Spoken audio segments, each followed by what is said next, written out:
Record केला NRT और उस पर न्यूमेरिकल्स भी कर लिए थे, है ना।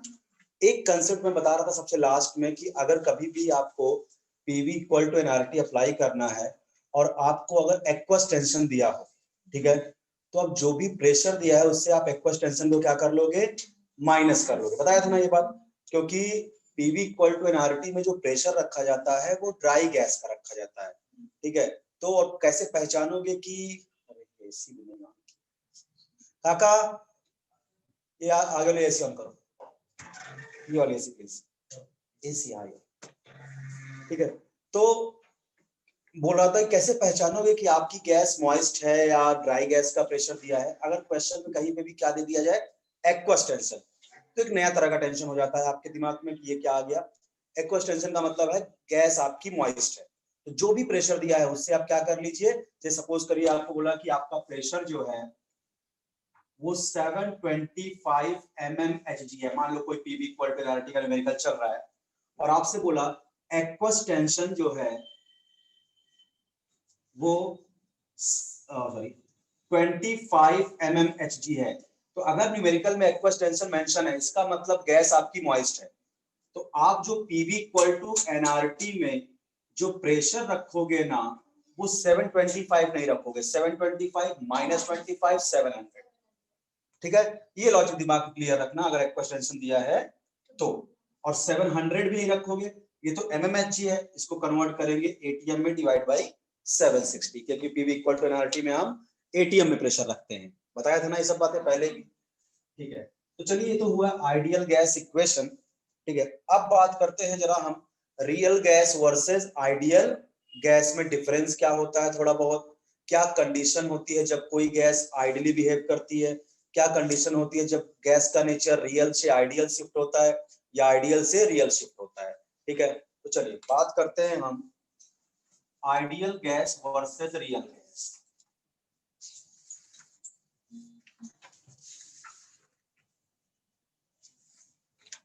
वर्सेस रियल गैस, ठीक है। चलिए देखिए आइडियल गैस क्या होती है बेटा, कि there is no intermolecular force between the molecules, यानी कि आइडियल गैस वो होते हैं जिनमें मॉलिक्यूल के बीच में किसी भी तरह का इंटरेक्शन नहीं होता, ना तो वो एक दूसरे को अट्रैक्ट कर रहे होते हैं, ना ही एक दूसरे को रिपेल कर रहे होते हैं। तो पहला पॉइंट तो यही बनता है, there is no intermolecular force, there is no intermolecular force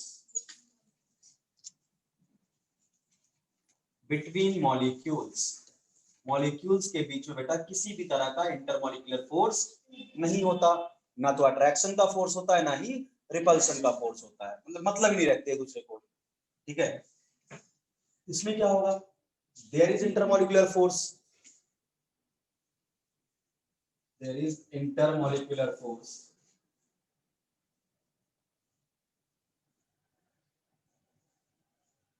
between molecules, यहां तो मॉलिक्यूल्स के बीच में इंटरमॉलिक्यूलर फोर्सेस होते हैं, वो एक दूसरे को अट्रैक्ट भी करते हैं, रिपेल भी करते हैं, ठीक है।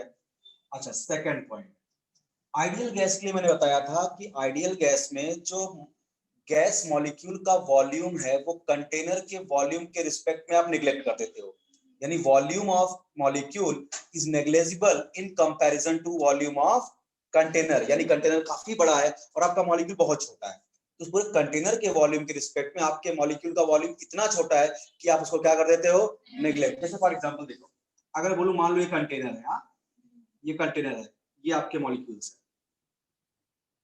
तो इनकी वॉल्यूम क्या है, नेग्लिजिबल ही तो है कंटेनर के वॉल्यूम के रिस्पेक्ट में। तो यहाँ पे क्या होगा, volume of molecule is negligible in comparison to volume of container, in comparison to volume of container। और यहां आप ऐसा नहीं कर सकते क्योंकि यहां मॉलिक्यूल का साइज बहुत सिग्निफिकेंट होता है बेटा, ये देखिए यहां पे ऐसे मॉलिक्यूल्स है, क्या इनके वॉल्यूम को आप कंटेनर के रिस्पेक्ट में निगलेक्ट कर पाओगे, नहीं। तो यहाँ वॉल्यूम जो होता है वो सिग्निफिकेंट होता है,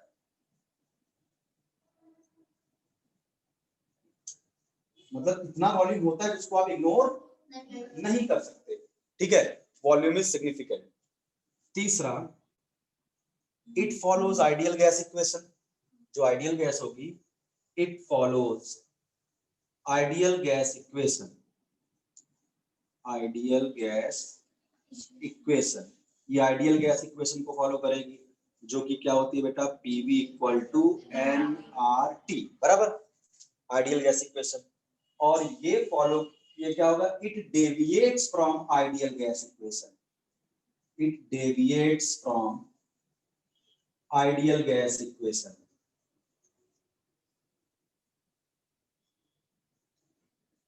मतलब यहां रियल गैस में PV is not equal to NRT, ठीक है, पीवी एनआरटी के इक्वल नहीं होगा, हो सकता है बड़ा हो पीवी एनआरटी से, हो सकता है पीवी एनआरटी से छोटा हो, इक्वल नहीं होगा, बराबर। फिर बात आती है रियल गैस के लिए, फिर कौन सी इक्वेशन हम यूज करते हैं, तो रियल गैस के लिए हम वान डर वाल गैस इक्वेशन यूज करते हैं। और रियल गैस, आज हम इसको डेरिवेट भी करेंगे, for real gas we will use van der Waal gas equation,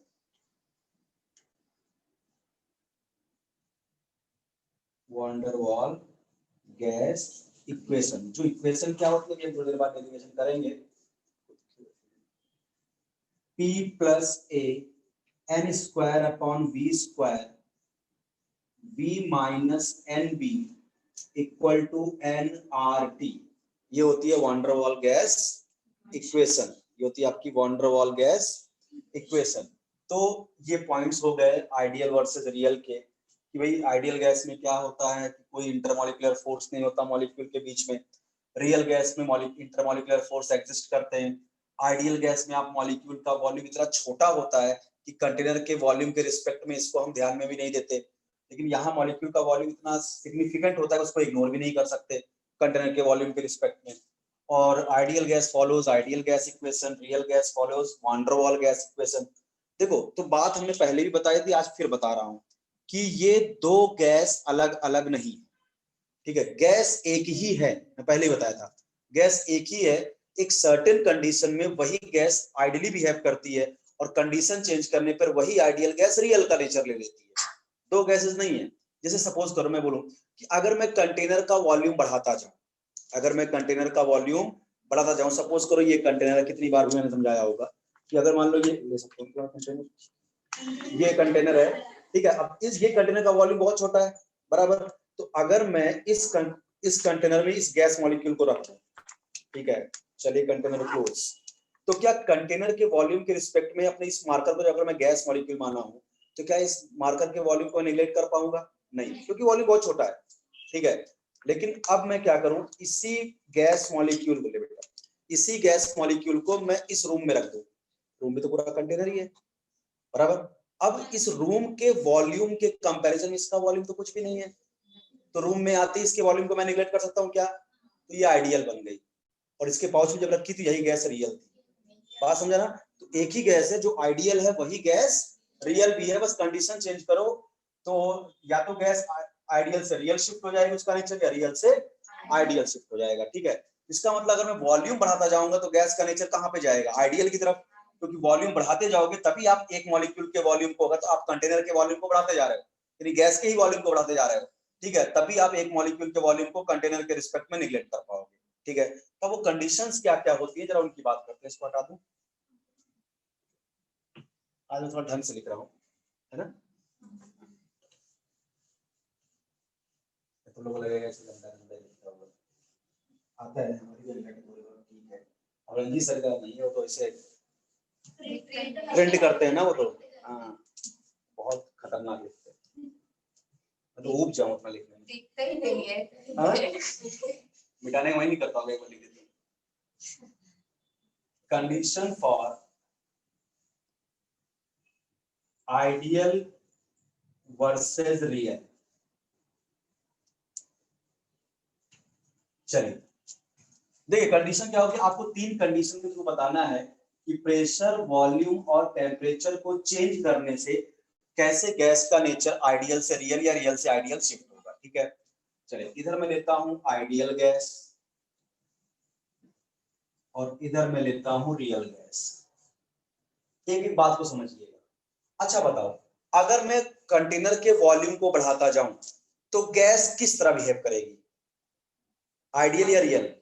ideal, क्योंकि वॉल्यूम बढ़ता जाएगा तभी तो आप एक मॉलिक्यूल के वॉल्यूम को कंटेनर के वॉल्यूम के रिस्पेक्ट में निगलेक्ट कर पाओगे। इसका मतलब आइडियल गैस के लिए volume should be high.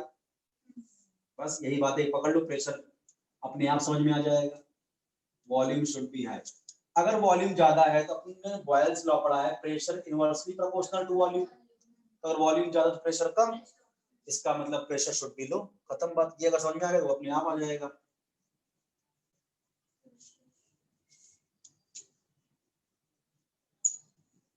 Pressure should be लो। और तीसरा टेम्परेचर, टेम्परेचर बढ़ाऊं या घटाऊं आइडियल गैस के लिए? सोच बताना।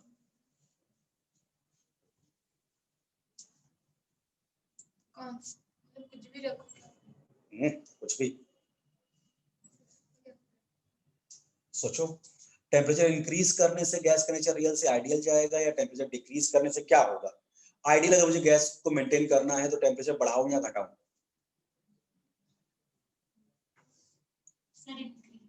इंक्रीज करेंगे। क्यों?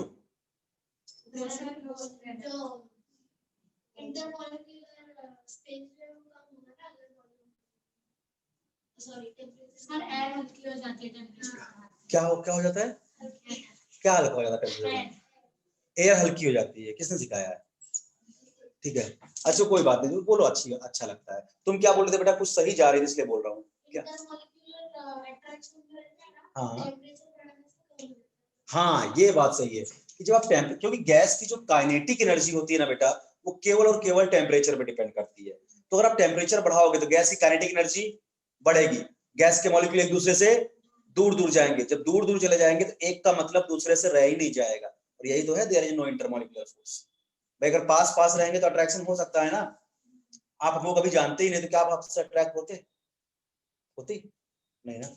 आज हम लोग पढ़ रहे हैं तो आप हमें जान रहे हो, हम आपको जान रहे हैं, क्योंकि क्या है, डिस्टेंस कम है हमारे बीच में। इसलिए क्या है, अट्रैक्शन रिपल्सन भी हो सकता है। कभी मैं तुमको डांट भी सकता हूं, तुम रिपेल हो जाओ यहाँ से। समझा? तो अभी क्या है, अब तुम किसी और क्लास में, तुम दानिश में होती, मैं यहाँ होता, तो हम दोनों का कभी परिचय होता है, या हम आपका कभी परिचय होता है क्या?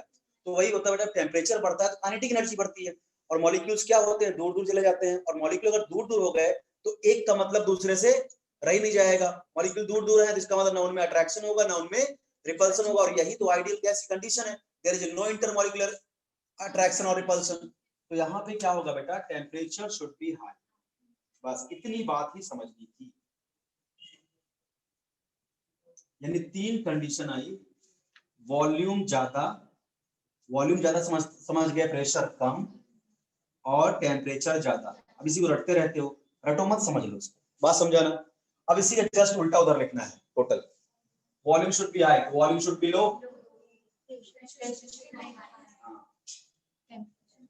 Volume should B low, pressure should be high.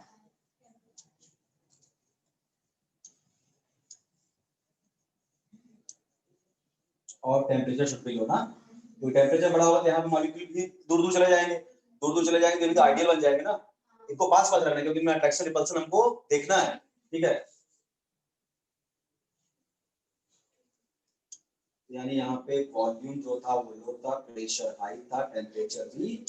यही तीन कंडीशन है जब गैस अपने आप को डेविएट करती है from ideal to real, real to ideal में शिफ्ट करती है। यानी अगर वॉल्यूम बढ़ाते जाओगे तो गैस का नेचर रियल से आइडियल की तरफ आ जाएगा। प्रेशर घटाते जाओगे तो गैस का नेचर रियल से आइडियल की तरफ आ जाएगा। ठीक है, प्रेशर घटाने का मतलब पिस्टन को ऊपर लेके जा रहे हो, वॉल्यूम बढ़ा रहे हो। भाई आप समझो कि मान लो मेरे पास एक कंटेनर है जिसमें गैस है, यहाँ पे मैंने पिस्टन लगा रखा है। ठीक है, ये आपका फ्रिक्शनलेस पिस्टन है। तो अगर मैं सोचो, अगर मैं क्या करूं, प्रेशर को बढ़ाऊं, प्रेशर बढ़ाने का मतलब क्या, पिस्टन को दबाऊं। तो अगर मैं पिस्टन को दबा के यहां तक घसीट दिया, पिस्टन को नीचे लाया, तब तो वॉल्यूम कम हो गया ना। बराबर समझना, वॉल्यूम कम हो जाएगा तो इसका मतलब तो अट्रैक्शन रिपल्सन स्टार्ट हो जाएगा इनके अंदर। इसीलिए क्या हो, प्रेशर लो होना चाहिए। बात समझा? तो ये कंडीशन होती है बेटा जब गैस रियल से आइडियल या आइडियल से रियल शिफ्ट होगी। इतने में किसी को दिक्कत तो नहीं है? चलिए आइए अब बात करते हैं जरा, क्या कोई ऐसा मतलब कि फॉर्मूला है क्या जिसमें हम कुछ न्यूमेरिकल वैल्यू प्रेशर की, वॉल्यूम की, टेम्परेचर की रख दें और मुझे पता चल जाए कि हाँ भाई ये गैस आइडियल है या ये गैस रियल। कोई ऐसा फॉर्मूला अपने पास प्रेजेंट है क्या कि जहाँ पे हम किसी गैस का प्रेशर दिया है, वॉल्यूम दिया है, टेम्परेचर दिया, उसको रखूं और कैलकुलेटर से कैलकुलेट करूं और आंसर आ जाए और मैं समझ जाऊं कि हाँ ये गैस आइडियल है, नहीं ये गैस रियल है। तो उसके लिए एक फॉर्मूला आता है बेटा, कंप्रेसिबिलिटी फैक्टर। ठीक है, जो हमें बताता है कि क्या कोई गिवन गैस आइडियल है कि रियल है। तो उसके लिए हम पढ़ेंगे कंप्रेसिबिलिटी फैक्टर। कंप्रेसिबिलिटी फैक्टर जिसको बेटे हम Z से डिनोट करते हैं। कंप्रेसिबिलिटी फैक्टर को हम किससे डिनोट करते हैं? Z से। और सिंपल सा लॉजिक होता है कि अगर किसी भी गैस के लिए Z की वैल्यू 1 आ जाए तो गैस इज आइडियल। गैस कैसी होगी? आइडियल। और अगर किसी भी गैस के लिए Z की वैल्यू 1 ना आए तो होगी गैस इज रियल। गैस क्या होगी? रियल। अब बात आती है सर Z का भी फॉर्मूला भी कुछ होता होगा। यस, तो Z निकालने का पहला फॉर्मूला आपको दे रहा हूं, Z equal to PV upon nRT। ये कंप्रेसिबिलिटी फैक्टर निकालने का फॉर्मूला है। आप प्रेशर रखिए, वॉल्यूम रखिए, नंबर ऑफ मोल्स रखिए, R रखिए, T रखिए, अगर Z की वैल्यू क्या आ गई? 1, तो गैस आइडियल है। खुद देखो यहां जरा, अगर मैं बोलूं इफ Z इक्वल टू 1, यहां अगर 1 रख दूं तो क्या PV इक्वल टू nRT आ जाएगा क्या? अगर मैं यहां 1 रख दूं तो क्या PV इक्वल टू nRT आ जाएगा? और ये किसके लिए एप्लीकेबल होता है? आइडियल गैस के लिए। तो हो गया ना प्रूफ गैस आइडियल हो, बराबर ना। और अगर मैं यहाँ पे Z is not equal to 1, अब मैं यहाँ पर रख दूं मान लो 1 से छोटा 0.8, तो PV इक्वल टू 0.8 nRT, क्या वो आइडियल गैस इक्वेशन है? यहाँ Z की वैल्यू रख दूं 2, तो PV इक्वल टू 2 nRT, वो भी तो आइडियल गैस इक्वेशन नहीं है। तो इसका मतलब तब गैस क्या होगी? रियल। पता ये बात समझ में आई कि नहीं? ठीक है, तो अगर कंप्रेसिबिलिटी फैक्टर की वैल्यू 1 आए तो गैस क्या होती है बेटे? आइडियल होती है। अगर 1 ना आए तो गैस क्या होती है? रियल होती है। चलिए, ये तो पहला फार्मूला था। जब आपको 2 मोल दिया हो गैस, 3 मोल दिया हो, 4 मोल, मान लो आपको 1 ही मोल का वॉल्यूम दिया है, तो एक बात समझना, वॉल्यूम को जब मैं नंबर ऑफ मोल से डिवाइड करूंगा तो इसको बोलते हैं Vm। Vm is called molar volume. Molar volume, V by N is called molar volume, यानी 1 मोल का वॉल्यूम। तो क्या बताओ, इस फॉर्मूले को मैं क्या इस तरह लिख सकता हूं? क्या V by N को Vm लिख सकता हूं? तो क्या मैं इसको PVm अपॉन RT लिख सकता हूं? Z का एक फॉर्मूला ये भी हो गया, PVm by RT, क्योंकि V by N क्या होता है? Molar volume. इतनी बात समझ में आ गया? Z equal to PVm by RT। अगर 1 मोल का ही वॉल्यूम क्वेश्चन में दिया है, ये फॉर्मूला इस्तेमाल कर लो। 2 मोल का दिया है तो भाई यहाँ फॉर्मूला रखो। ठीक है, अगर बोला कि 1 मोल का वॉल्यूम इतना है तो डायरेक्ट उस वॉल्यूम को रखिए, प्रेशर रखिए, T रखिए, R रखिए, Z निकाल लीजिए। ठीक है, चलिए, तो ये अभी तक 2 फॉर्मूले आपको समझ में आए, PV अपॉन nRT, और V by N को हमने Vm लिख दिया, PVm अपॉन RT। हाँ बोलो। इसका निकालना तो ये फॉर्मूला। हाँ, अगर 1 मोल का ही वॉल्यूम दिया है, ऐसा नहीं इससे नहीं निकल सकता 1 मोल का वॉल्यूम। भाई नंबर ऑफ मोल्स क्या रखोगे? 1, और जो वॉल्यूम दिया वो रख लोगे। ठीक है, और डायरेक्ट दे रहा है 1 मोल का वॉल्यूम, तो यहाँ पे डायरेक्ट तुम उसी वॉल्यूम को रखो, तुमको n रखने की जरूरत ही नहीं है। बात समझा क्या? चलिए अगला देखिए फॉर्मूला इसका कंप्रेसिबिलिटी फैक्टर का।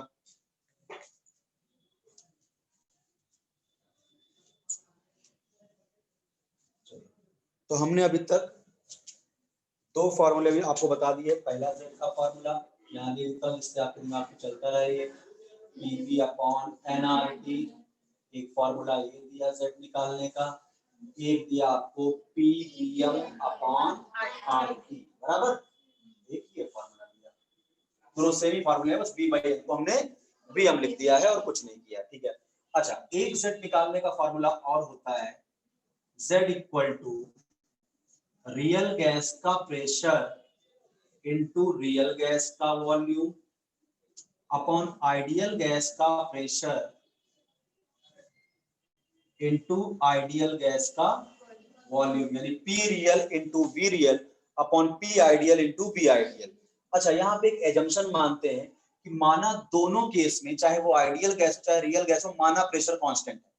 ठीक है, यानी इफ प्रेशर इज कांस्टेंट, ऐसा हम एक एजम्पशन मान रहे हैं, if pressure is constant for both the process,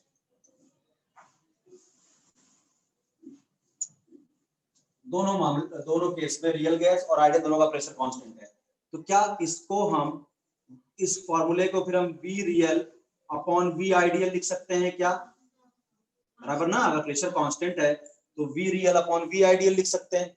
क्या इसी को हम VM real upon VM ideal भी लिख सकते हैं? सिंपल सी बात है ना, मोलर वॉल्यूम रियल का और आइडियल का, तो VM real upon VM ideal ये लिख सकते हैं। अच्छा एक बात बताओ, वीएम का मतलब मोलर वॉल्यूम, यानी एक मोल गैस का वॉल्यूम। तो अगर मैं आपसे पूछूं at STP standard temperature and pressure, volume of 1 mole of ideal gas, volume of 1 mole of an ideal gas, भैया आप अच्छा बताओ क्या ये 22.4 लीटर होता है? पढ़ाया था some basic concept of chemistry में कि एक मोल आइडियल गैस का वॉल्यूम एसटीपी पर कितना होता है? 22.4। तो वीएम आइडियल का मतलब क्या? Molar volume of ideal gas, यानी एक मोल आइडियल गैस का वॉल्यूम कब? एसटीपी पर कितना होता है? 22.4। तो क्या इस फॉर्मूले को थोड़ा सा चेंज कर सकता हूं क्या? वी एम रियल अपॉन 22.4 चलेगा? बराबर है कि नहीं? ठीक है, क्योंकि आइडियल गैस का मोलर वॉल्यूम क्या होता है? 22.4 होता है। लेकिन ये फॉर्मूला Z निकालने के लिए आप कब लगाओगे? जब एसटीपी कंडीशन दी हो, नहीं तो नहीं। तब अगर एसटीपी नहीं दिया है तो आप ये लगाइए, यहां भी लगाइए, लेकिन 22.4 मत रखिए। यानी this formula is only applicable, this formula is only applicable at STP, केवल एसटीपी पर ही ये फॉर्मूला आपका एप्लीकेबल है। बात समझ में आ रहा है क्या? जब एसटीपी कंडीशन दिया होगा तब Z निकालने के लिए आप ये फॉर्मूला अप्लाई कर सकते हो, नहीं तो आप ये अप्लाई करिए, आप ये अप्लाई करिए, ये अप्लाई करिए, बहुत बहुत सारे हैं। ठीक है, आ रहा है समझ में? हालांकि देखो यहाँ से न्यूमेरिकल आता नहीं है, ये कंसेप्चुअल चीजें जो बता रहा हूँ वही से क्वेश्चन पूछ जाएंगे आपसे, कंसेप्ट वाइज क्वेश्चन रहेंगे यहाँ से, न्यूमेरिकल नहीं रहेगा यहाँ से। वीएम रियल अपॉन 22.4 समझ रहे हो क्या? ये फॉर्मूला बेटा 22.4 तभी लगाना जब आपको एसटीपी दिया है, क्योंकि एसटीपी पर ही एक मोल आइडियल गैस का वॉल्यूम 22.4 होता है। अगर एसटीपी नहीं रखोगे ना तो 22.4 नहीं आएगा फिर वीएम आइडियल। बात समझा क्या? चलिए, तो ये हो गया आपका। अब यहां से हम 3 केस बनाते हैं, जरा देखो सब समझ में आ रहा है? हर फॉर्मूले जितने लिखे यहाँ पे,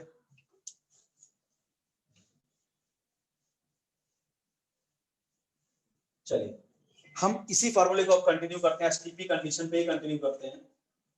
Z equal to Vm real upon 22.4, STP पर ही अब बात करेंगे हम। अच्छा अब देखो case one, if Vm real, अगर मेरी जो गैस है उसका वॉल्यूम भी 22.4 लीटर ही है एट एसटीपी। सपोज करो मुझे जिस गैस का नेचर पता करना है कि भाई वो आइडियल है कि रियल है, तो मेरे गैस का वॉल्यूम एसटीपी पर कितना है? 22.4। तो क्या मैं Z निकाल सकता हूं? मेरे भी गैस का वॉल्यूम कितना है? 22.4, और एसटीपी दिया है तो नीचे भी क्या है? 22.4। क्या 1 आ गया?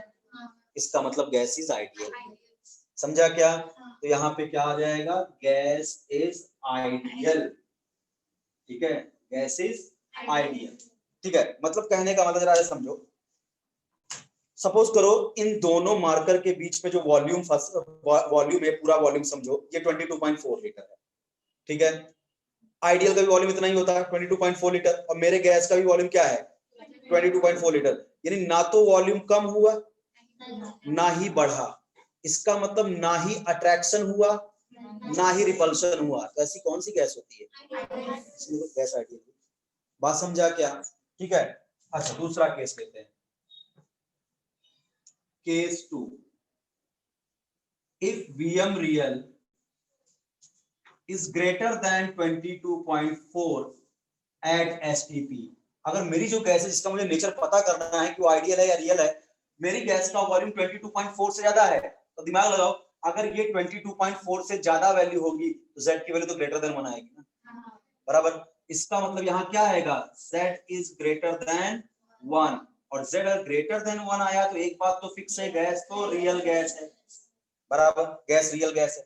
अब रियल गैस में अट्रैक्शन रिपल्शन दोनों हो रहे होंगे। क्वेश्चन ये पूछता है एंट्रेंस एग्जामिनेशन में कि अगर z की वैल्यू ग्रेटर देन 1 है तो अट्रैक्शन का फोर्स डोमिनेट कर रहा है कि रिपल्शन का फोर्स डोमिनेट कर रहा है? भाई होंगे दोनों फोर्स, अट्रैक्शन रिपल्शन होंगे दोनों फोर्स, बट डोमिनेट कौन कर रहा है? तो ऐसा जरा देखो, ये था 22.4, बराबर, ये आइडियल गैस का वॉल्यूम।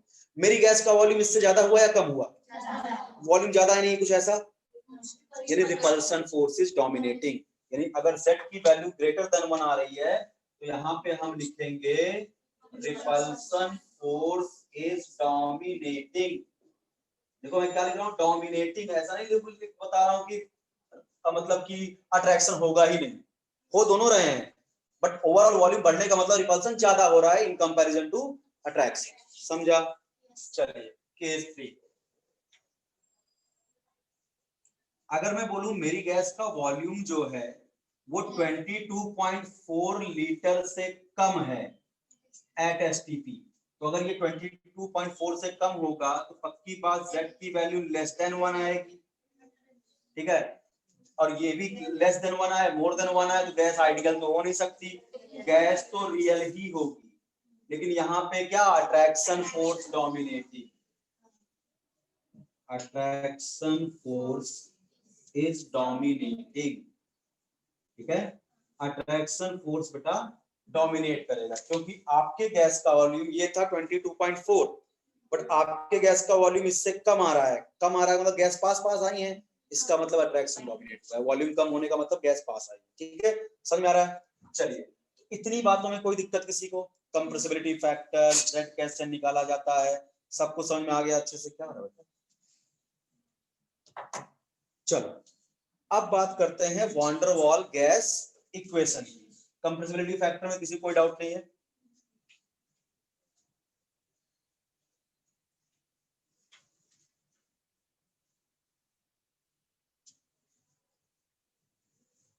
चलिए बात करते हैं वॉन डेर वाल गैस इक्वेशन की। ये रियल गैस के लिए इक्वेशन यूज की जाती है, van der Waals gas equation for real gas, for real gas, real gas के लिए बेटा इसको इस्तेमाल किया जाता है। इक्वेशन क्या है मैं पहले लिख देता हूं, फिर मैं डेरिवेट करके दिखाता हूं आपको। इक्वेशन आपकी है P plus A N square upon V square v minus N B equal to N R T, ये आपकी वॉन डेर वाल गैस इक्वेशन, ठीक है, इसी को डेरिवेट करना है मुझे, ठीक है, p plus A N square upon V square v minus N B equal to N R T. कुछ हद तक देखो pv equal to N R T जैसा ही लग रहा है, ठीक है, बट यहाँ पे देखो, अब अगर बताऊं कैसे डेरिवेट करेंगे, देखो इसको आइडियल गैस से ही इसको डेरिवेट किया जा सकता है, क्योंकि कोई भी गैस आइडियल भी होती है रियल भी होती है, बराबर, कंडीशन चेंज करना पड़ता है बस। तो अब देखिए आइडियल गैस इक्वेशन को मैं अगर लिखूं P I V I equal to N R T, है ना, ये तो हुआ आइडियल गैस, क्योंकि मुझे आइडियल गैस से ही रियल गैस को डेरिवेट करना है, क्योंकि आइडियल गैस ही कंडीशन चेंज करने पर रियल बनेगी, रियल भी कंडीशन चेंज करने पर आइडियल बनेगी, गैस तो एक ही है दोनों, ठीक है, डेरिवेशन तो इसी से आपको करना होगा इनका भी, ठीक है, बट परेशान मत हो, डेरिवेशन आपके स्कोप ऑफ सिलेबस में नहीं है, महाराष्ट्र बोर्ड में वंडर वाल गैस इक्वेशन भी, बस समझा ना, तो बस आप समझ लीजिए एंट्रेंस के लिए पढ़ा रहा हूँ बस, ठीक है, P I V I equal to NRT ideal gas हो गई बेटा। अब मुझे रियल गैस के लिए वॉन डेर वाल गैस इक्वेशन, तो मैं क्या लिखूंगा, देखो P real plus delta P V real minus delta V equal to N R T, equal to N R T. अब बात आ रहा होगा सर ये डेल्टा पी और डेल्टा वी क्या है, बराबर, देखो हम क्या बोल रहे हैं बहुत अच्छे समझिएगा, हम इसको आइडियल गैस से डेरिवेट कर रहे हैं, तो मुझे रियल गैस का भी प्रेशर आइडियल के बराबर ही रखना पड़ेगा। तो होता कुछ ये है कि जो रियल गैस का प्रेशर होता है वो आइडियल से कम होता है, ठीक है। इसीलिए रियल गैस के प्रेशर को हम आइडियल के बराबर करने के लिए कुछ एक्स्ट्रा प्रेशर रियल गैस में ऐड करते हैं, और इस एक्स्ट्रा प्रेशर को हम बोलते हैं pressure correction factor. Delta P is called pressure correction factor. सब समझेगा, परेशान मत होना। डेल्टा पी इज कॉल्ड, अभी प्रूव करके बताऊंगा क्यों कम होता है, pressure correction factor. Delta P is called pressure correction factor, यानी रियल गैस का जो प्रेशर होता होगा वो आइडियल गैस के प्रेशर से कम होता होगा। तो जितना कम हुआ है उतना एक्स्ट्रा प्रेशर मुझे रियल गैस में ऐड करके इसके प्रेशर को आइडियल के बराबर करना होगा, इसीलिए इसको हम बोल रहे हैं प्रेशर करेक्शन फैक्टर। अच्छा, we real minus delta we, delta we is called volume correction factor. अभी समझ में आएगा सब, देखना, वॉल्यूम करेक्शन फैक्टर। अपने को पता है पीवी इक्वल टू एनआरटी में जो हम वी रखते हैं वो हम गैस का अवेलेबल वॉल्यूम रखते हैं, जितना गैस के लिए क्या हो, जहां वो घूम फिर सके। तो आप खुद सोचो, सोचिए जरा, समझो यहाँ पे कि आप मान लो ये इसमें आइडियल गैस है, इसमें रियल गैस है। आइडियल गैस ये है, मानो कंटेनर का वॉल्यूम भी है, रियल गैस के मॉलिक्यूल्स ऐसे ऐसे हैं। तो आइडियल गैस में अगर मैं फ्री वॉल्यूम निकालूं, आइडियल गैस में अगर मैं फ्री वॉल्यूम निकालूं तो क्या होगा, V माइनस जीरो, क्योंकि मॉलिक्यूल का वॉल्यूम तो नेग्लिजिबल है, बराबर। लेकिन रियल गैस में क्या मैं V माइनस जीरो कर सकता हूं क्या? अगर कंटेनर का वॉल्यूम V है तो मैं V में से इन चारों मॉलिक्यूल के वॉल्यूम को माइनस करूंगा ना, क्योंकि जहां ये है यहां थोड़ी गैस घूम पाएगी। इसको बोलते हैं एक्सक्लूडेड वॉल्यूम, और यही है आपका डेल्टा V, तब जाके आपको मिलेगा फ्री वॉल्यूम। समझा?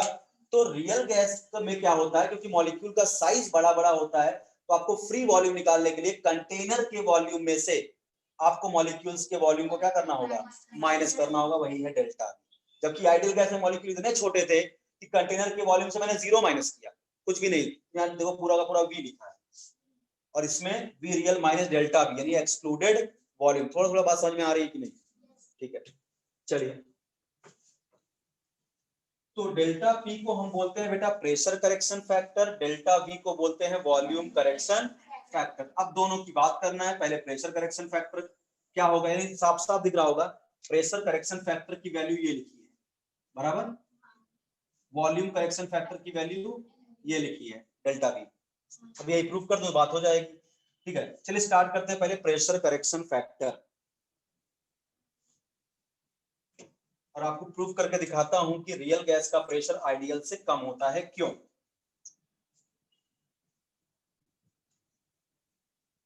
प्रेशर करेक्शन फैक्टर यानी डेल्टा पी, जरा समझिएगा।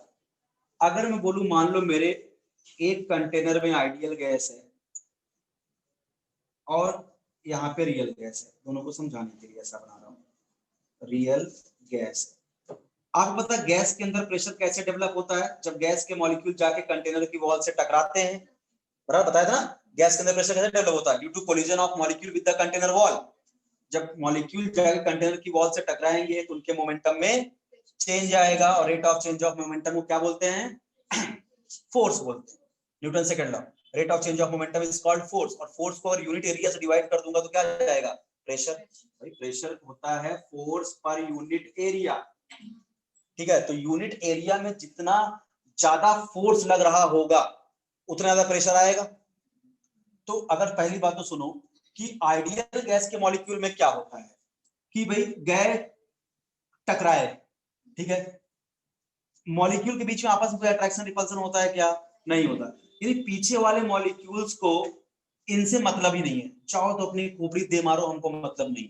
बात समझा ना, जाओ फ्रीली टकराओ, मैं तुमको पीछे से ना तो अट्रैक्ट करूंगा ना ही रिपेल करूंगा। तो बताओ, अगर ये जो यूनिट वॉल्यूम मान लो 1 2 3 4 मॉलिक्यूल थे गैस के, एक गैस टकराया तो पीछे का 3 का इससे कोई मतलब है क्या, ना तो इनको खींचेंगे, ना तो अट्रैक्ट करेंगे, ना ही रिपेल करेंगे। अच्छी टक्कर होगी यहाँ पे, और जितना बढ़िया कोलिजन होगा उतना ज्यादा प्रेशर आएगा। अच्छा, अब रियल गैस में देखो, मान लो मैं 4 मॉलिक्यूल का सिस्टम लेता हूँ, ये मॉलिक्यूल गया टकराया, लेकिन ये जो पीछे वाले मॉलिक्यूल है ये इनको अट्रैक्ट भी तो करेंगे, क्योंकि इनमें अट्रैक्शन रिपल्सन दोनों होता है। तो अगर इनको खींचे तो क्या उतनी तेजी से टकरा पाएगा क्या कंटेनर की वॉल से? जब उतनी तेजी टकरा नहीं पाएगा तो क्या उतना प्रेशर डेवलप कर पाएगा क्या? तो समझ में आ गया होगा कि रियल गैस का प्रेशर आइडियल से क्यों कम होता है। ठीक है, इसीलिए हम रियल गैस के प्रेशर में कुछ एक्स्ट्रा प्रेशर ऐड कर रहे हैं। समझ में आया? ठीक है, इसको बोलते हैं प्रेशर करेक्शन फैक्टर। क्योंकि आइडियल गैस में क्या है बेटा, मॉलिक्यूल के बीच में कोई अट्रैक्शन रिपल्शन है ही नहीं, मॉलिक्यूल गया टकराया, टकरा के वापस आया। ठीक है, यानी पीछे के मॉलिक्यूल ना तो उसको अट्रैक्ट कर रहे हैं ना ही रिपेल कर रहे हैं, तो ये अच्छा कोलिजन करके आएगा। भाई मैं अगर दौड़ के जाऊं सीधे दीवार में टकरा जाऊं, ठीक है, तो कोलिजन तो अच्छा होगा ना, और मैं जा रहा हूं तो पीछे से 4 लोग मुझे खींच रहे हो, तो क्या मैं अच्छे से टकरा पाऊंगा क्या वहां पे? तो प्रेशर कम डेवलप होगा, सीधी सी बात है।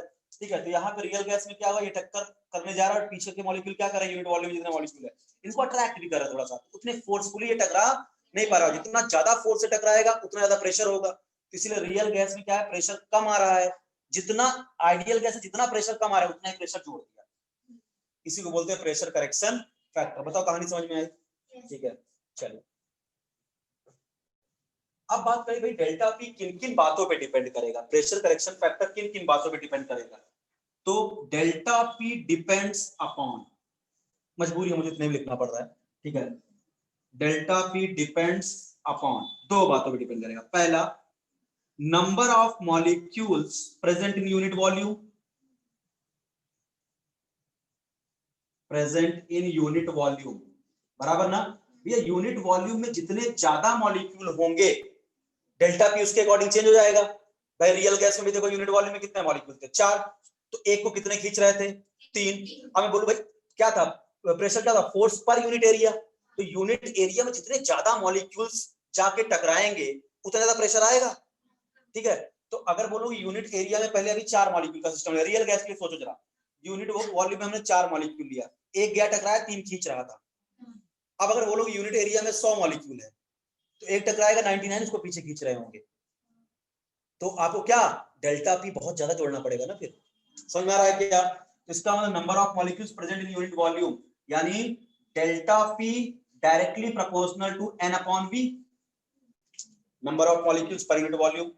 और दूसरा किस बात पर डिपेंड करता है, number of molecules striking to the unit volume. Unit volume में जितने ज्यादा मॉलिक्यूल टकराएंगे उसके हिसाब डेल्टा पी चेंज होगा। Number of molecules striking to the wall, striking to the wall per unit volume, बराबर ना। यूनिट वॉल्यूम में जितने ज्यादा आपके मॉलिक्यूल्स टकराएंगे उतना ज्यादा प्रेशर डेवलप होगा, उसी के अकॉर्डिंग डेल्टा पी एडजस्ट हो जाएगा। इसका मतलब डेल्टा पी डायरेक्टली प्रोपोर्शनल से n by V, number of molecules striking to the wall. Unit volume में जितने ज्यादा मॉलिक्यूल टकराएंगे उसके अकॉर्डिंग डेल्टा पी चेंज होगा ना आपका, बढ़ेगा या घटेगा जो भी होगा। ठीक है, तो ये इक्वेशन 1 और ये इक्वेशन 2, कितनी बात समझ में आई? डेल्टा पी इन्हीं 2 बातों डिपेंड करता है, यूनिट वॉल्यूम में कितने मॉलिक्यूल्स हैं और यूनिट वॉल्यूम में कितने मॉलिक्यूल टक्कर मार रहे हैं। जितने ज्यादा टक्कर मारेंगे उतना कम डेल्टा पी, जितने कम टक्कर मारेंगे उतना ज्यादा डेल्टा पी, उसके अकॉर्डिंग चेंज हो जाएगा। तो अच्छा, इसका मतलब अगर मैं इन दोनों को कंबाइन करूं तो क्या लिखूंगा, delta P is equal to N by V into N by V लिखूंगा क्या? इसका मतलब delta P is directly proportional to N square upon V square लिखूंगा क्या? और डायरेक्टली प्रोपोर्शन का साइन हटाऊंगा तो एक कांस्टेंट लगाऊंगा a n square upon v square. ये देखिए प्रेशर करेक्शन फैक्टर निकल आया, समझा? a n square upon v square, where a is called van der वाल गैस कांस्टेंट, इसको मिटाना पड़ेगा। ठीक है, a is called van der वाल गैस कांस्टेंट, a और b जो आएगा वान डेर वाल गैस कांस्टेंट होगा। तो a क्या हुआ बेटा, वान डेर वाल गैस कांस्टेंट, वान डेर वाल गैस कांस्टेंट, ये जो है उसको वान डेर वाल गैस कांस्टेंट बोलते हैं। And A represent intermolecular force, बहुत इंपॉर्टेंट लाइन लिख रहा हूं, ए रिप्रेजेंट इंटरमॉलिक्यूलर फोर्स, मतलब जितना स्ट्रॉन्ग इंटरमॉलिक्यूलर फोर्स होगा ए की वैल्यू उतनी ज्यादा होगी। जैसे मैं एक रैंडम क्वेश्चन ले लेता हूं, मैं आपसे पूछूं मेरे पास HCl गैस के मॉलिक्यूल्स है एक कंटेनर में और दूसरे कंटेनर में क्लोरीन गैस के मॉलिक्यूल है, बताइए ए की वैल्यू ज्यादा कहां होगी? तो मुझे पता है जो HCl का मॉलिक्यूल है ये पोलर मॉलिक्यूल है और क्लोरीन के जो मॉलिक्यूल्स होंगे वो कैसे हैं, नॉन पोलर। पोलर मॉलिक्यूल में कौन सा van der Waals, dipole dipole attraction, और नॉन पोलर में याद करो लंडन फोर्स, यहाँ पे लंडन फोर्स। तो डाइपोल डाइपोल अट्रैक्शन क्या है, एक strong van der Waals force of attraction है in comparison to London force. तो ए की वैल्यू HCl के लिए ज्यादा होगी इन कंपैरिजन टू क्लोरीन, समझा? तो जहां पे आपका इंटरमॉलिक्यूलर फोर्स स्ट्रॉन्ग होगा उसके लिए ए की वैल्यू ज्यादा आएगी, तो ए रिप्रेजेंट इंटरमॉलिक्यूलर फोर्स। बात समझ में आ रहा है? ठीक है। अच्छा, यहाँ पे ए की यूनिट भी मैं आपको बता दूं लगे, हाँ, क्योंकि कभी कभी न्यूमेरिकल्स में क्या आपको ए की यूनिट से पहचानना पड़ेगा कि ये ए की यूनिट दिया है कि बी की यूनिट दिया है, उससे ए और बी पहचानना पड़ सकता है। चलिए, अपने पास क्या है, ए इक्वल टू क्या, मैं इसको delta P into V square upon N square लिख सकता हूं, बराबर। डेल्टा पी यानी प्रेशर, तो यूनिट हो गई एटीएम, वी का मतलब वॉल्यूम यानी litre square upon mole square, इसका मतलब atm litre square mole minus 2, ये हो गई आपकी ए की यूनिट। तो अगर कभी ए की वैल्यू दिया है या आप वैल्यू कुछ दिया है कि द वान डेर वाल gas constant is 0.01 ATM litre square mole minus 2, इसका मतलब ए दिया है, यूनिट से पहचानना पड़ेगा। बात समझा क्या? तो ये हुआ आपका प्रेशर करेक्शन फैक्टर, किसी कोई डाउट तो नहीं है? डेल्टा पी निकल आया हमारा, ठीक है। अब आइए वॉल्यूम करेक्शन फैक्टर पे बात करते हैं जरा। वो थोड़ा सा आपको तकलीफ देगा वॉल्यूम करेक्शन फैक्टर, बट आपको टेंशन लेने की जरूरत नहीं है, क्योंकि ये आपके बोर्ड के एग्जाम में या महाराष्ट्र बोर्ड में है ही नहीं, तो डेरिवेशन करने का कोई रिक्वायरमेंट नहीं है। डेरिवेशन इसलिए कर रहा हूँ कि बीच से बड़े इंपॉर्टेंट कंक्लूजन निकल के आ रहे हैं, ठीक है। आइए देखिए volume correction factor, volume correction factor, volume correction factor यानी डेल्टा वी। अपने को पता है, अपने को फ्री वॉल्यूम चाहिए होता है गैस का। सपोज करो मेरे पास एक कंटेनर में, जिसका let us assume volume of container is V, volume of container is V, मान लो कंटेनर का वॉल्यूम क्या है, वी है, ठीक है। अब अगर इसमें मैं आइडियल गैस रखा हूं, आइडियल गैस, इनके मॉलिक्यूल का साइज बहुत छोटा होता है ऐसे, तो अगर मैं यहाँ पे फ्री वॉल्यूम निकालूं, क्योंकि पीवी इक्वल टू एनआरटी में वी कौन सा रखा जाता है, फ्री वॉल्यूम, जो गैस के लिए अवेलेबल वॉल्यूम होता है। तो अगर मैं यहाँ पे फ्री वॉल्यूम निकालूं, तो कंटेनर के वॉल्यूम से मॉलिक्यूल के वॉल्यूम को माइनस करना है, और आइडियल गैस से मॉलिक्यूल का वॉल्यूम कंटेनर के रिस्पेक्ट में नेग्लिजिबल, तो v माइनस 0, यानी जो कंटेनर का वॉल्यूम है वही फ्री वॉल्यूम होगा आइडियल में, कुछ घटाना जोड़ना नहीं है यहाँ पे, कोई एक्सक्लूडेड वॉल्यूम नहीं करना है। लेकिन अगर मैं रियल गैस की बात करूं, सेम है कि कंटेनर का वॉल्यूम क्या है, v, और यहाँ मॉलिक्यूल का साइज सिग्निफिकेंट होता है। तो यहाँ पे अगर मैं फ्री वॉल्यूम निकालूं जो गैस के लिए अवेलेबल है, वो कंटेनर के वॉल्यूम से इन मॉलिक्यूल्स के वॉल्यूम को माइनस करूंगा, इसी को बोल रहा हूं डेल्टा वी। बात समझा ना? Delta we is called excluded volume, excluded volume, और डेल्टा वी की वैल्यू आएगी n इंटू बी। अभी प्रूव करता हूं। इतनी कहानी समझा कि नहीं, v माइनस डेल्टा वी वाला। चलिए, अब कैसे डेल्टा वी की वैल्यू nb आ गई ये समझना पड़ेगा, ठीक है। चलिए मिटा दो इसको। आइए अब जरा हम वॉल्यूम करेक्शन फैक्टर देखो। अब बताओ, मेरे कंटेनर में बेटा n मोल्स ऑफ गैसेस होंगी, बराबर। भाई अगर रियल गैस भी है तो n मोल, लाखों करोड़ों मॉलिक्यूल होंगे गैस के, तो उनकी वजह से मुझे कितना वॉल्यूम एक्सक्लूड करना होगा ये तुम्हें निकालना आना चाहिए। दिमाग लगाना स्टार्ट करो, थोड़ा सा डेप्थ की बातें हैं। अब एक दो मॉलिक्यूल तो है नहीं, रियल गैस अगर किसी कंटेनर भरी है तो करोड़ों अरबों मॉलिक्यूल होंगे, तो हमें पूरे कंटेनर के वॉल्यूम से उन करोड़ों अरबों मॉलिक्यूल के वॉल्यूम को माइनस करना पड़ेगा। बहुत बड़ा टास्क है अपने सामने इस समय, करोड़ों मॉलिक्यूल के वॉल्यूम को माइनस कैसे किया जाए। और एवोगाड्रो नंबर तो करोड़ों से भी बड़ा है, तो मान लिया अगर n मोल भी गैस है तो क्या हुआ, n into Avogadro number of molecules होंगे, तो कंटेनर के वॉल्यूम से मुझे सारे मॉलिक्यूल के वॉल्यूम को क्या करना होगा, माइनस।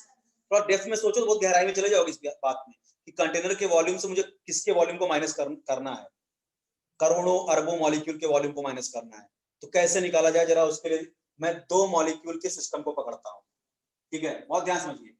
माना कंटेनर में दो ही मॉलिक्यूल है, थोड़ी देर के लिए, क्योंकि करोड़ों में नहीं दिखा पाऊंगा, दो से आपको समझना करोड़ों तक पहुंचा दूंगा, ठीक है। माना दो मॉलिक्यूल है, एक ये गैस का मॉलिक्यूल है इसको इस दूसरे गैस के मॉलिक्यूल ने आके टक्कर मारी, ठीक है, तो इस मॉलिक्यूल का रेडियस r और इस मॉलिक्यूल का भी रेडियस r, मैं दो मॉलिक्यूल का सिस्टम पकड़ता हूं, ठीक है, अभी पहुंच चलेंगे बहुत आगे तक। तो इस मॉलिक्यूल को इस मॉलिक्यूल ने आके टक्कर मारी, गैस रियल गैस के मॉलिक्यूल है, तो इन दोनों की वजह से आपको जितना वॉल्यूम कंटेनर के वॉल्यूम से माइनस करना होगा वो इतना,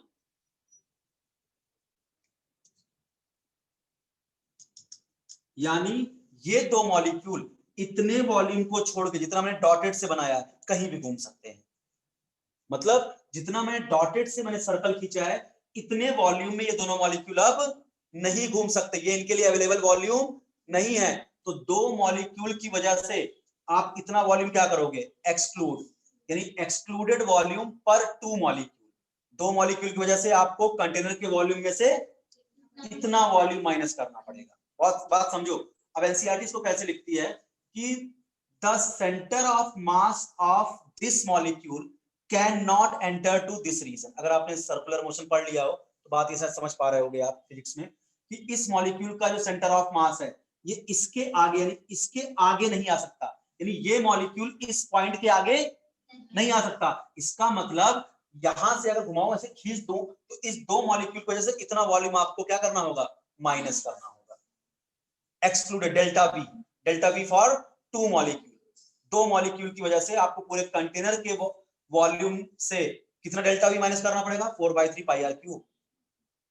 समझा कि नहीं? अरे सर्कल ही तो बना है, सर्कल का वॉल्यूम क्या होता है, 4/3 पाई आर क्यूब ना, ठीक है। इसका मतलब मैं लिख सकता हूं एक्सक्लूडेड वॉल्यूम, नहीं भी समझे जाने दो, ठीक है, लास्ट में भी याद रखो।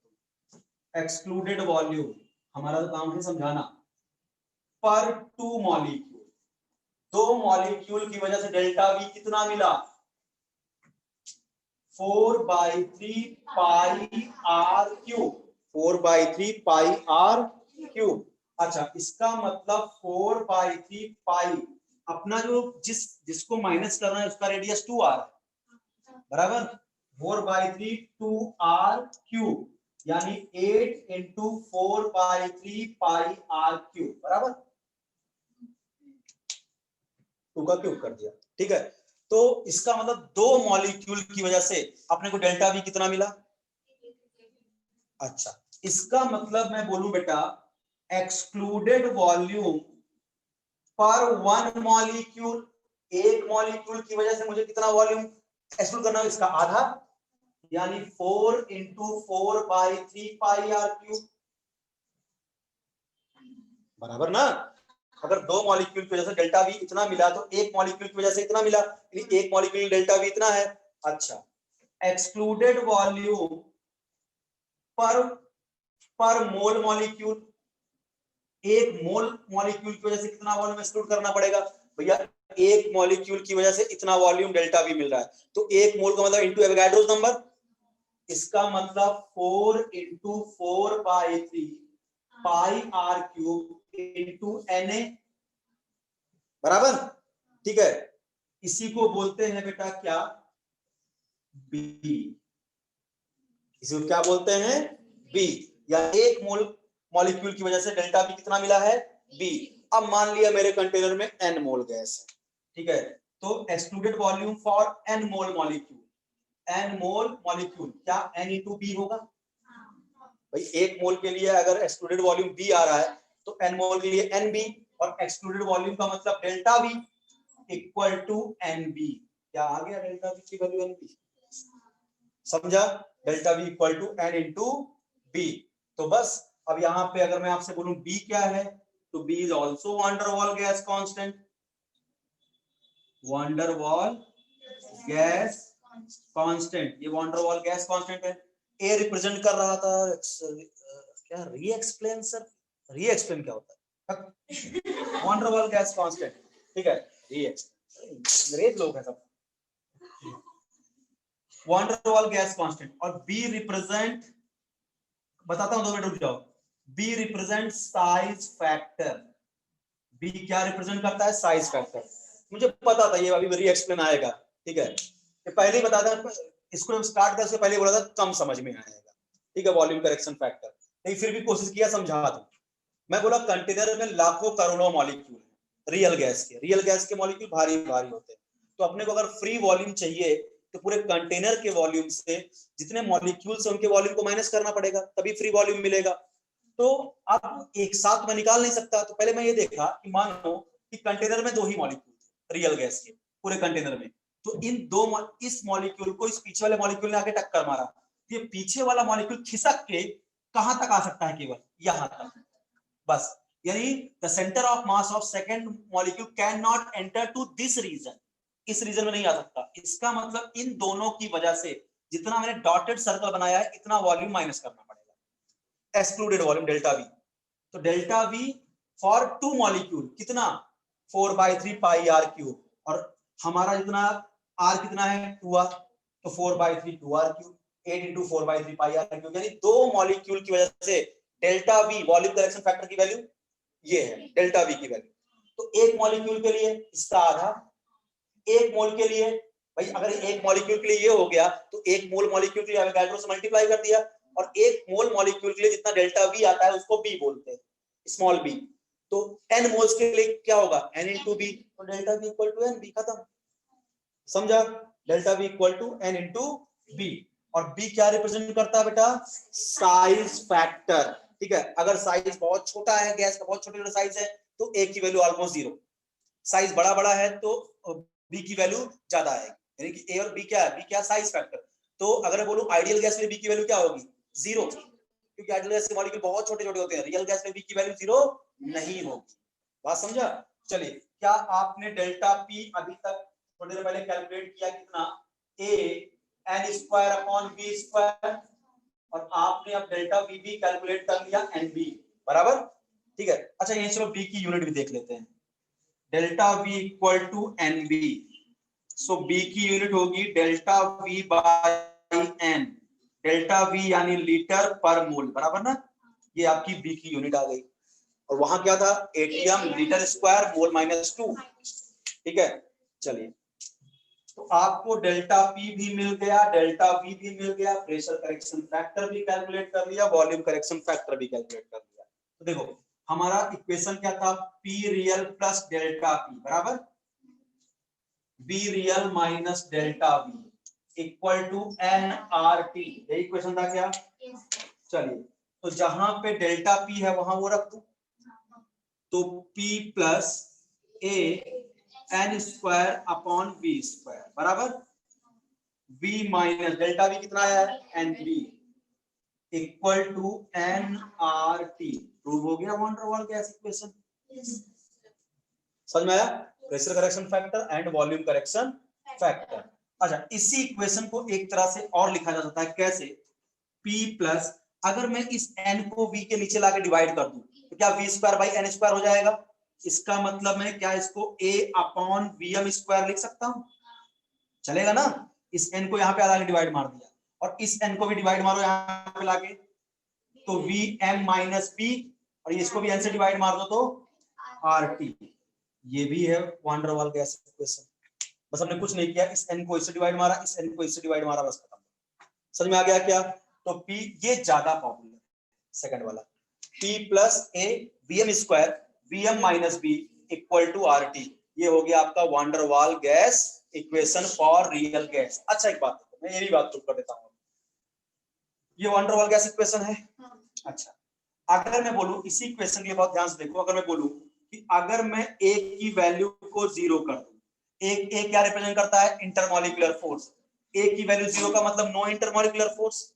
और अगर मैं यहाँ पे बी की वैल्यू को भी 0 कर दूं, इसका साइज बहुत छोटा, तो अगर ए 0 हो गया तो पूरा फैक्टर क्या हो गया 0, बी 0 हो गया क्या हो गया 0, क्या पीवी इक्वल टू एनआरटी नहीं आ गया, आइडियल गैस इक्वेशन। बात समझा क्या? सो पीवी इक्वल टू क्या आ जाएगा एनआरटी। क्या बोल रहा है यार, इनका काम कैसे होगा?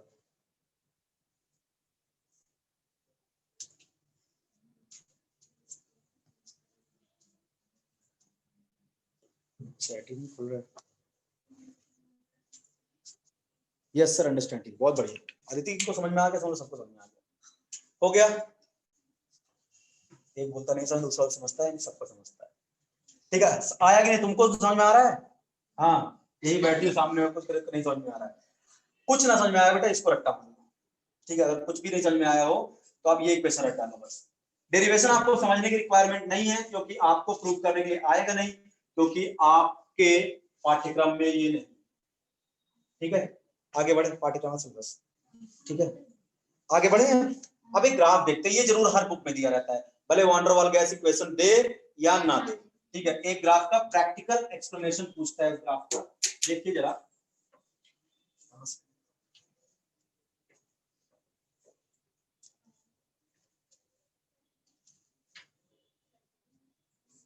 लाइन भी सीधी नहीं खींची जाती मुझसे। अब इस उम्र में क्या लाइन मारूंगा बेटा, समझो। इधर क्या v हंस रही है, अब इधर मैं ले रहा हूं z, ठीक है। v और z is called compressibility factor. मान बेटा कि इस मतलब कि यहां पे इस पॉइंट पे मान लो बेटा z की वैल्यू है 1,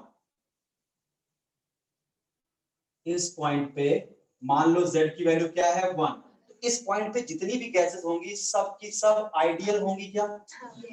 क्योंकि z इक्वल टू 1 पे सारी गैस क्या होती है? आइडियल। जगह कम मिलेगी प्रूफ करने के लिए, इसको और छोटा बनाना पड़ेगा, क्योंकि इतने में ही लिखना है ना, कहां कहां क्या, छोटा सा बना देते हैं, चलेगा ना? इधर कर देते हैं, इनको दिखा ब्लैक मार देना, छोटा छोटू सा बनाता हूं बस। ये इधर ऐसे लिखा, इधर प्रेशर लिखा, इधर कंप्रेसिबिलिटी फैक्टर लिखा, माना इस जगह पे z की वैल्यू क्या है? 1 है, ठीक है। गैस क्या है यहाँ पे? आइडियल है, ठीक है। अब देखो जो नॉन पोलर गैसेस होती है जैसे हाइड्रोजन, नाइट्रोजन, इन सब के लिए तुमको साफ साफ दिख रहा होगा कि जो z की वैल्यू है ग्रेटर देन 1 आ रही है, बराबर। हमको ये प्रूफ करके दिखाना है कि इन सब के लिए z की वैल्यू क्या आ रही है? Greater than 1। लेकिन जैसे अमोनिया गैस हुई, कार्बन डाइऑक्साइड गैस हुई, मीथेन गैस हुई, ये सब जो गैस हैं इनके लिए जो है आप देखिए z की वैल्यू, अच्छा बताइए इधर चलने का प्रेशर क्या हो रहा है? बढ़ रहा है। इसका मतलब क्या, इसको मैं लो प्रेशर जोन बोल सकता हूं और इसको हाई प्रेशर बोल सकता हूं इधर। तो इसका मतलब क्या दिख रहा है आपको कि ये जो तीन गैसेस हैं लो प्रेशर पे, इन तीनों गैस की वैल्यू देखो एक से नीचे आ रही है क्या, यानी लो प्रेशर पे लेस देन 1 दिख रही है इन्हीं तीनों पे।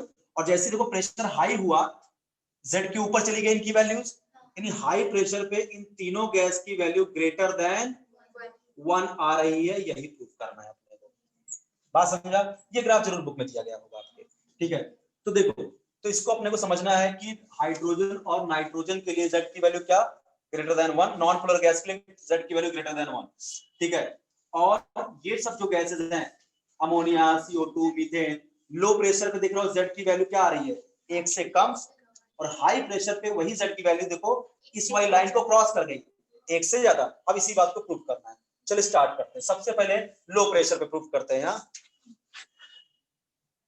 आइए, पहला एट लो प्रेशर, और हम बात किसकी करेंगे बहुत ध्यान समझिएगा। एट लो प्रेशर यानी बात कर रहे हैं हम कार्बन डाइऑक्साइड, अमोनिया और मीथेन, बराबर। अच्छा बेटा, अगर प्रेशर लो होगा तो क्या मोलर वॉल्यूम बहुत ज्यादा होगा क्या? हाँ बराबर, pressure inversely proportional to volume. तो अगर प्रेशर ज्यादा तो वॉल्यूम क्या होगा? कम। मेरे पास जो रियल गैस इक्वेशन है P + A Vm स्क्वायर बराबर Vm - B equal to RT, यही है ना? यही है। तो अगर प्रेशर बहुत ज्यादा होगा at low pressure molar volume is very high. Walls को याद करो, ठीक है। अगर प्रेशर बहुत कम होगा तो वॉल्यूम क्या होगा? काफी ज्यादा होगा। इसका मतलब Vm की वैल्यू बहुत बहुत बहुत बहुत बहुत ज्यादा होगी B से, ठीक है। इसका मतलब अगर मोलर वॉल्यूम बहुत ज्यादा होगा तो क्या मैं Vm - B को क्या मैं Vm लिख सकता हूं? अरे भैया अगर बोलो ये 1000 है और ये 0.1 है, लिख सकते हैं ना? ठीक है। तो अगर प्रेशर लो हुआ तो मोलर वॉल्यूम बहुत ज्यादा होगा, अगर मोलर वॉल्यूम बहुत ज्यादा होगा तो Vm की वैल्यू बहुत बहुत बहुत बहुत बहुत ज्यादा होगी, किससे, P से। तो मैं Vm माइनस B को क्या लिख सकता हूँ, Vm, यानी B को मैं नेग्लेक्ट कर सकता हूँ, ठीक है, B को मैं क्या कर सकता हूँ, नेग्लेक्ट कर सकता हूँ। चलिए तो हम क्या लिख लेते हैं इसको, P plus A upon Vm square, और इसको केवल लिख दो Vm इक्वल टू RT बराबर, P plus A upon Vm square equal to RT upon Vm।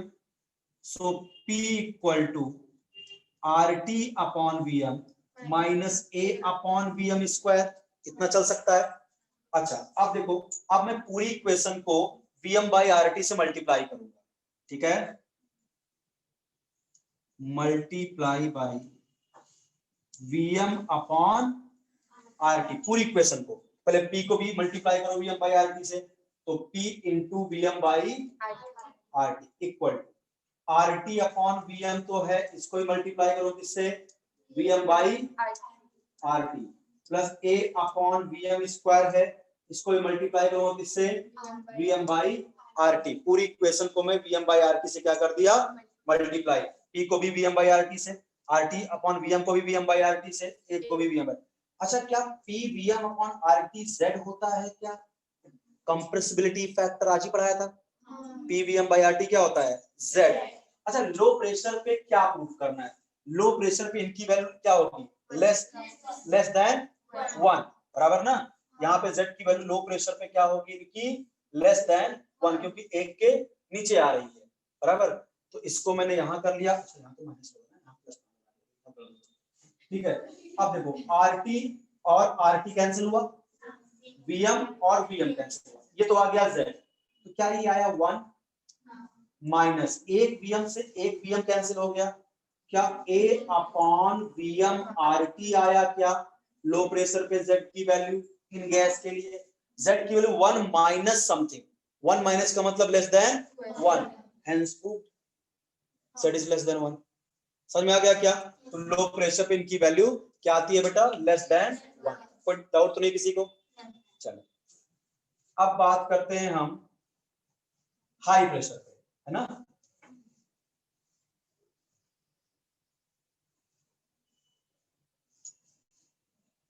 At high pressure, इन्हीं गैस की पहले बात करते हैं, एट हाई प्रेशर। अच्छा बेटा किस गैस के लिए बात कर रहे हैं, कार्बन डाइऑक्साइड, मीथेन और अमोनिया, ठीक है। इनके लिए Z की वैल्यू अपने को प्रूव करना है ग्रेटर देन 1। देखिए हाई प्रेशर पे इन्हीं गैस की वैल्यू 1 के ऊपर चली गई है, Z की कंप्रेसिबिलिटी फैक्टर की, उसको अपने को प्रूव करना है। चलिए पहले तो वन डबल गैस इक्वेशन लिख लेते हैं, P plus A upon Vm square Vm minus V equal to RT। अच्छा प्रेशर अगर ज्यादा है तो मोलर वॉल्यूम बहुत कम होगा। अब यहाँ पे देखो थोड़ा बच्चे कंफ्यूज जाते हैं कि एट हाई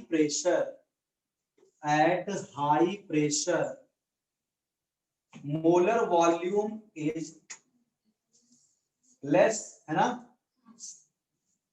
बहुत कम होगा मोलर वॉल्यूम। तो बच्चे क्या सोचते हैं कि अगर मोलर वॉल्यूम ये कम आएगा, भाई प्रेशर पे क्या, आपने जब लो प्रेशर पे देखा तो आपने किसको निगलेक्ट किया था, बी को, इस बार आपको ए को निगलेक्ट करना है पूरे इसको, ठीक है। तो देखिए at high pressure molar volume is less, तो आप क्या सोचते हो सर अगर Vm की वैल्यू लेस आएगी तो A अपॉन Vm स्क्वायर ज्यादा आना चाहिए।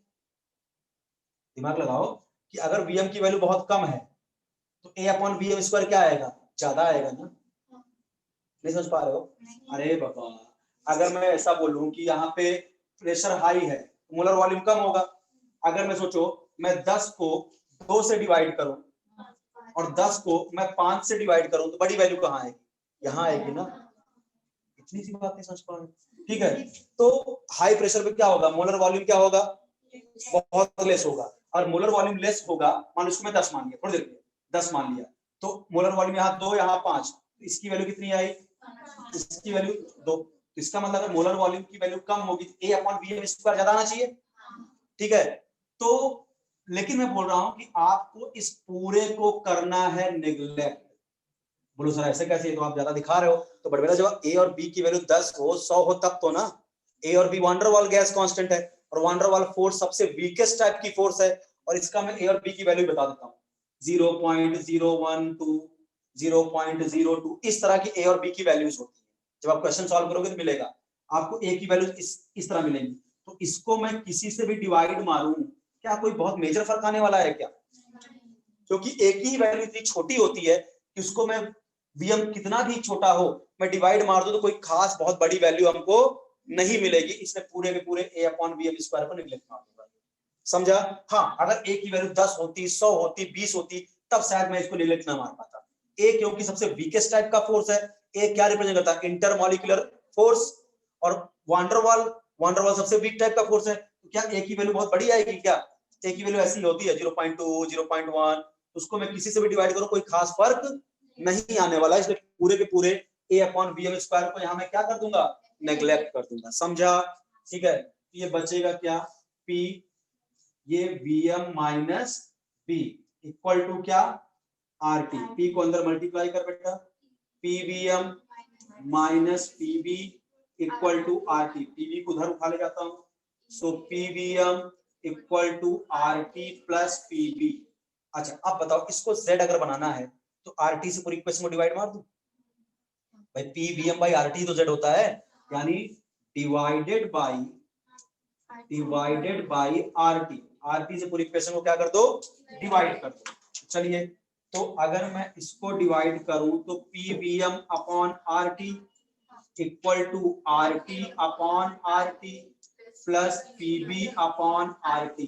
क्या pvm बाई rt z हो गया, rt बाई rt 1 हो गया, प्लस pb बाई rt। देखो z की वैल्यू आ रही है 1 प्लस समथिंग, यानी एक से ज्यादा। समझा क्या? तो z की वैल्यू क्या आ गई? एक से ज्यादा ही नहीं गया। समझ में आ रहा है कुछ? चलो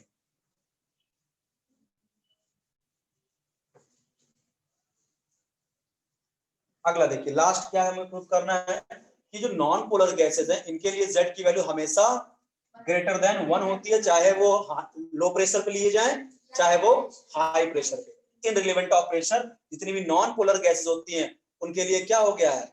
z की वैल्यू क्या होगी? ग्रेटर देन 1, एक्सेप्ट क्या हो? होमो एटॉमिक नॉन पोलर हो, H2 N2 O2 Cl2 ऐसा है तो CO2 भी नॉन पोलर है, तो मीथेन भी नॉन पोलर, बट मैं होमो डायटोमिक गैस की बात कर रहा हूं। ठीक है, तो चलिए, तो अब हम बात कर रहे हैं इसके लिए फॉर हाइड्रोजन एंड नाइट्रोजन। ठीक है, इनके लिए प्रूव करना है z की वैल्यू ग्रेटर देन 1, ये प्रूव करना है बेटे। तो अच्छा बताइए, ये जो हाइड्रोजन एंड नाइट्रोजन है क्या ये नॉन पोलर गैसेस हैं? क्योंकि आपको पता है कि हाइड्रोजन और हाइड्रोजन के बीच में बॉन्ड है, नाइट्रोजन और नाइट्रोजन के बीच में बॉन्ड है, तो इलेक्ट्रोनेगेटिविटी का डिफरेंस तो है नहीं कि डाइपोल क्रिएट हो। इसका मतलब ये नॉन पोलर गैस है। नॉन पोलर गैस होंगी तो इनके बीच में हाइड्रोजन हाइड्रोजन के मॉलिक्यूल के बीच में कौन सा वॉन डर वाल होगा? London force. कौन सा होगा? London force. यानी इन गैस के मॉलिक्यूल्स के बीच में आपस में कौन सा वॉन डर वाल फोर्स होगा? London force. क्या लंडन फोर्स सबसे वीकेस्ट वॉन डर वाल होता है? इसका मतलब for London force A is tends to 0, A represent intermolecular force, और हाइड्रोजन और नाइट्रोजन में कौन सा इंटरमॉलिक्यूलर फोर्स? लंडन, और लंडन सबसे वीकेस्ट टाइप का इंटरमॉलिक्यूलर फोर्स है, इसका A की वैल्यू ऑलमोस्ट इक्वल टू 0। बस खत्म हो गई कहानी। P plus A upon Vm square, Vm minus B equal to RT, क्योंकि लंडन फोर्स के लिए A की वैल्यू ऑलमोस्ट क्या होती है? 0। ये पूरा फैक्टर ही क्या हो गया? 0। So P Vm minus B equal to RT, PVM minus PB equal to RT, PVM equal to RT plus PB। पूरे इक्वेशन को डिवाइड बाय RT, तो पूरे इक्वेशन को मैं RT से डिवाइड कर देता हूँ। PVM by RT Z, RT upon RT 1 plus PB by RT। क्या प्रूव हो गया? 1 प्लस। समझ में आया? तो इसके लिए हाइड्रोजन और नाइट्रोजन के लिए Z की वैल्यू क्या होती है बेटा? Greater than 1। तो समझ में आया पूरा वान डेर वाल गैस इक्वेशन? हाँ चल, ये सब क्या बोले थे देखिए, शाम को शोर मचाएंगे। सर एन को क्या बोलते हैं? कौन सा एन कौन सा कांस्टेंट है भैया? विराज एन कौन सा कांस्टेंट है विराज? एन कहाँ, क्या था एन कहीं लिखा था क्या मैंने? एन तो नंबर ऑफ मोल्स होता है ना बेटे Viraj, N is the number of moles. अच्छा बोलो एन का एम कैसे हो गया? अरे V को जब वॉल्यूम को जब हमने नंबर ऑफ मोल से डिवाइड किया, शुरुआत के लेक्चर में याद रखा है, तो ये Vm हुआ, तो इसको मोलर वॉल्यूम बोलते हैं। जब वॉल्यूम को हम नंबर ऑफ मोल से डिवाइड करते हैं तो इसको मोलर वॉल्यूम बोलते हैं। तो अपने पास था P(a)n² अपॉन V²। तो अगर मैं बोला कि मैं क्या करूं, इस a को यहीं रहने दो और इस V² के नीचे n² को लाकर डिवाइड कर दूं, क्या ये Vm² नहीं हो जाएगा? वही तो लिखा हूं, a/Vm²। समझा? हाँ यही मेरा डाउट अभी हो गया। हाँ भाई मैं नहीं देख पाया, पहले आपने पूछा था, अभी देख रहा हूँ, बता दो दिया ना क्या है। अभी ये चैट पढ़ूं कि मैं इधर पढ़ाऊं, थोड़ा दिक्कत होती है बेटा। शाम को आ रहे हो ना, शाम को पूछ लेना बाहर मिलकर, कुछ अगर ऐसा होगा तो। समझ में आ गया बेटा? तो ये हुआ पूरा आपका वान डेर वाल गैस इक्वेशन, उससे रिलेटेड बातें। अब शाम के लेक्चर में होगा Dalton's law of partial pressure, काफी interesting lecture, and Graham's law of diffusion. ठीक है, चलो फिर शाम को। सर अरे बी की वैल्यू के लिए शाम को मिलो यार, बी की कैसे वैल्यू आ गई? B equal to